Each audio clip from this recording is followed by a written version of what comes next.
নমস্কার বন্ধুরা, আমি শ্রাবণী। আমি চলে এসেছি আরও একটি রেসিপি নিয়ে। চলো রেসিপিটি তাহলে একবার দেখে নিই। আজকের রেসিপি সবজি ডালিয়া বা ভেজিটেবল ডালিয়া। বাচ্চারা অনেক সময় সবজি খেতে চায় না, তখন যদি ওদেরকে ডালিয়ার সাথে এইভাবে সবজি দিয়ে বানিয়ে দেওয়া হয়, তাহলে ডালিয়ার সাথে সবজিটাও খাইয়ে দেওয়া যায়। আজকের এই রেসিপিটি বানানোর জন্য আমি ডালিয়াকে একটু ভালো করে ধুয়ে নিয়ে ঘন্টাখানেক ভিজিয়ে রেখেছি। এইভাবে ভিজিয়ে রাখলে খুব তাড়াতাড়ি সেদ্ধ হয়ে যায়। রান্না করার আগে ডালিয়া থেকে জলটাকে আমি ফেলে দিয়েছি। সবজি ডালিয়া যখন রান্না করব তখন তো কিছু সবজি লাগবেই, সেজন্য আমি একটু ফুলকপি কেটে নিয়েছি, একটু মটরশুঁটি নিয়েছি, আর একটু গাজর ছোট ছোট টুকরো করে কেটে নিয়েছি। রান্নার শুরুতেই আমি একটা কড়াই গরম করে নিয়েছি। কড়াইয়ের মধ্যে সাদা তেল দিয়েছি। তেলে এবার সাদা জিরে একটু ফোড়ন দিয়ে দিলাম। জিরেটা ভাজা হচ্ছে এবং খুব সুন্দর একটা গন্ধ বেরোচ্ছে। এ সময় একটা শুকনো লঙ্কা ফোড়নে দিলাম। শুকনো লঙ্কা ও জিরে একটু ভালো করে ভেজে নিতে হবে। অল্প পরিমাণে হিং ফোড়নের মধ্যে দিয়ে একটু সময় ভাজতে হবে। খেয়াল রাখতে হবে যেন হিংটা পুড়ে না যায়। এই সময় আমি তেলের মধ্যে ফুলকপি ও গাজর দিয়ে একটু সময় ভেজে নেব।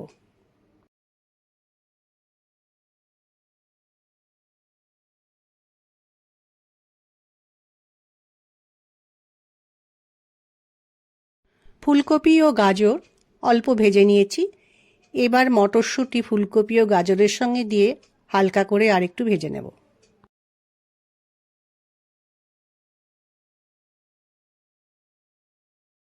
সবজিগুলো হালকা ভাজা হয়ে গেছে। এবার ডালিয়া সবজির মধ্যে দিয়ে খুব ভালো করে মিশিয়ে নেব।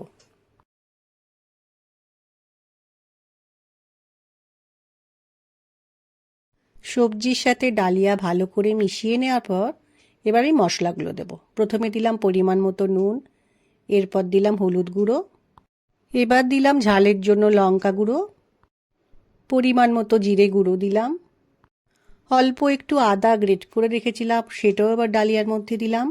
মশলার সাথে ডালিয়াটা ভালো করে মিশিয়ে নিতে পারি সেজন্য অল্প পরিমাণে গরম জল দিয়ে খুব ভালো করে মশলার সাথে ডালিয়াটা মিশিয়ে নেব।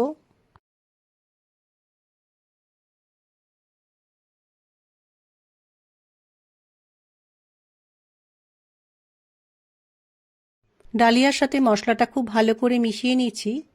এবার পরিমাণ মতো গরম জল ডালিয়ার মধ্যে দিয়ে ডালিয়ার সাথে খুব ভালো করে মিশিয়ে নেব। ডালিয়ার মধ্যে জল দিয়ে ডালিয়ার সাথে ভালো করে মিশিয়ে নেওয়ার পর ডালিয়াটা যখন ফুটে উঠবে তখন গ্যাসের ফ্লেমকে লো করে রেখে একটু সময় রান্নাটা হতে দেব। রান্নাটা ফুটছে, এ সময় আমি একটু গরম মশলা গুঁড়ো দিলাম আর একটু চিনি দিলাম। অল্প পরিমাণে ঘি দিয়ে ভালো করে ডালিয়ার সাথে আরও একবার মিশিয়ে নেব।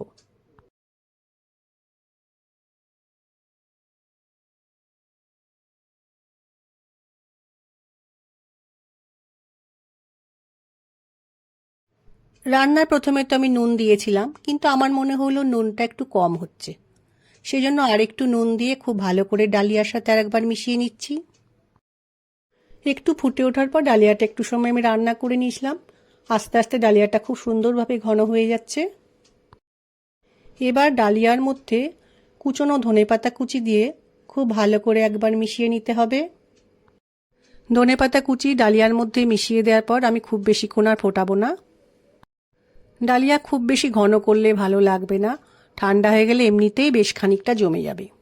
আজকের রান্না সবজি দিয়ে ডালিয়া আমার তৈরি হয়ে গেছে। এই শীতের সময়ে ব্রেকফাস্টে বা ডিনারে এরকম গরম ডালিয়া খেতে বেশ ভালো লাগে। নিরামিষের দিনে বা কোনো ব্রত রাখলে সেদিন কিন্তু এরকম ডালিয়া বানিয়ে নিয়ে খাওয়া যায়।